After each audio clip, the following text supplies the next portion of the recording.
जय जनार्दन दोस्तों।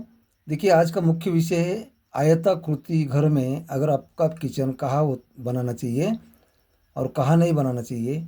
देखिए, वास्तु के बारे में जब भी हम जानकारी देते हैं तो चौरसाकृति घर के बारे में जानकारी देते हैं। ये हो गया चौरसाकृति घर। और ये चौरसाकृति घर में हमारा अग्निकोण कहाँ आता है, वायु कोण कहाँ आता है, ईशान कहाँ आता है और पितर कहाँ आता है। और इसके मुताबिक हम बता देते हैं कि अग्नि कॉर्नर में हमारा किचन होना चाहिए या तो वायु कॉर्नर में होना चाहिए। लेकिन उसके बावजूद हमें मार्केट में चौरसाकृति प्लॉट मिलता नहीं है और हमारा घर भी चौरसाकृति बनता नहीं है। क्या हो जाता है कि मार्केट में हमें 20 बाई 40 का प्लॉट मिल सकता है, 30 बाई 40 का मिल सकता है, या तो 40 बाई 50 का आयताकृति अगर प्लॉट होता है तो ये आयताकृति प्लॉट में हमारा किचन दक्षिण की तरफ जाने का चांसेस हो जाता है या तो उत्तर की तरफ जाने का चांसेस हो जाता है। उसमें हमारा किचन गलत जगह भी जा सकता है। इसी के बारे में पदों के अनुसार ये जो ब्रह्मस्थान कैसे निकलना है और पद कैसे बनाना है, और ये पदों के अनुसार हमारा अग्नि कॉर्नर कहाँ आता है और वायु कॉर्नर कहाँ आता है और किचन हमारा कैसा होना चाहिए, इसके बारे में आज आसानी से मैं जानकारी आपको पदों के अनुसार दे दूंगा। अगर आप नए हैं तो मेरा चैनल सब्सक्राइब कीजिए, लाइक कीजिए, शेयर कीजिए प्लीज़। मेरे चैनल पे आपको और भी सारी वास्तु के बारे में जानकारी मैं हमेशा देता रहता हूँ। देखिए, आज तो हम देखेंगे कि उत्तर दक्षिण हमारा घर, ये उत्तर दक्षिण लंबाई ज़्यादा बन रही है और पूरब से पश्चिम चौड़ाई कम है। अभी इस वक्त हमें हमारा किचन कैसे होना चाहिए इसके बारे में पहले जानकारी लेते हैं। तो हमें क्या करना है, पहले अगर समझो कि हमारी ये चौड़ाई 27 फीट या 30 फीट की है, लेकिन लंबाई हमारा 40 फीट 50 फीट ज़्यादा लंबाई है, तो उस वक्त हम क्या करने का है, उत्तर से दक्षिण जब सेंटर निकल लेते हैं और पूर्व से पश्चिम सेंटर निकल लेते हैं तो ये ब्रह्मस्थान की हमें जानकारी हो जाती है। लेकिन ये जानकारी होने के बावजूद हम क्या कर लेते हैं कि जितना चौड़ाई है 27 या 30 फीट, उतना ही लंबाई हम 30 फीट की पकड़ लेते हैं और ये चौड़ाई लंबाई सरीका करके उसके बाद में हम पद निर्माण कर लेते हैं। तो 1 2 3 4 5 6 7 8 9 पद बना लेते हैं उत्तर के बाजू में।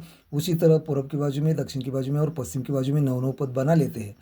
अब ये 9 9 पदों में हमें ये भी अब जान लीजिए कि ये 9 पदों में कौन कौन भगवान विराजमान होते हैं। देखिए, उत्तर की बाजू में पहले पद में आता है वायु कॉर्नर में वायु भगवान, नाग, भल्ला, सोम, भुजंग, आदित्य, दिति और ईश भगवान।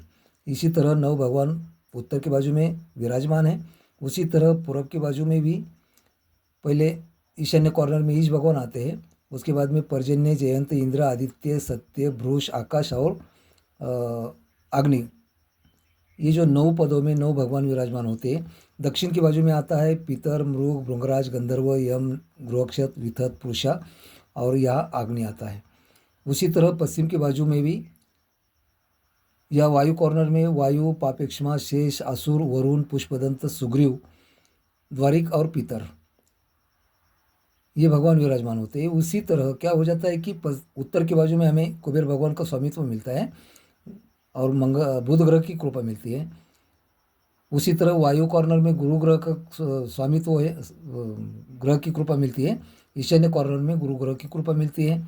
उसी तरह आग्नेय के पूर्व की बाजू में हमें शुक्र ग्रह की कृपा मिलती है और पश्चिम की बाजू में हमें शनि ग्रह की कृपा और पूर्व की बाजू में सूर्य भगवान की कृपा, सूर्य ग्रह की कृपा मिलती है।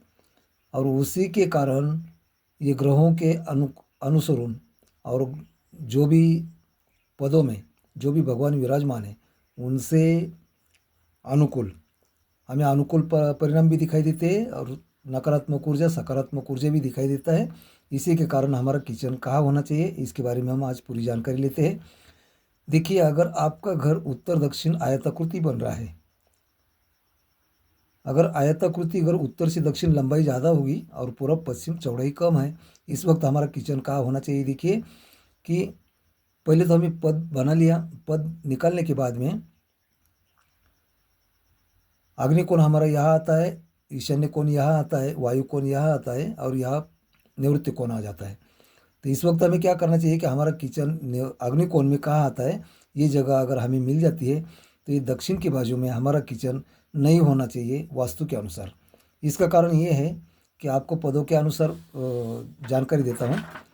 इस दूसरे आकृति में देखो, इसमें क्या दिखाई देता है कि आपको ये ब्रह्मस्थान निकाला हुआ है, ये चौरस चौरस आकृति घर है।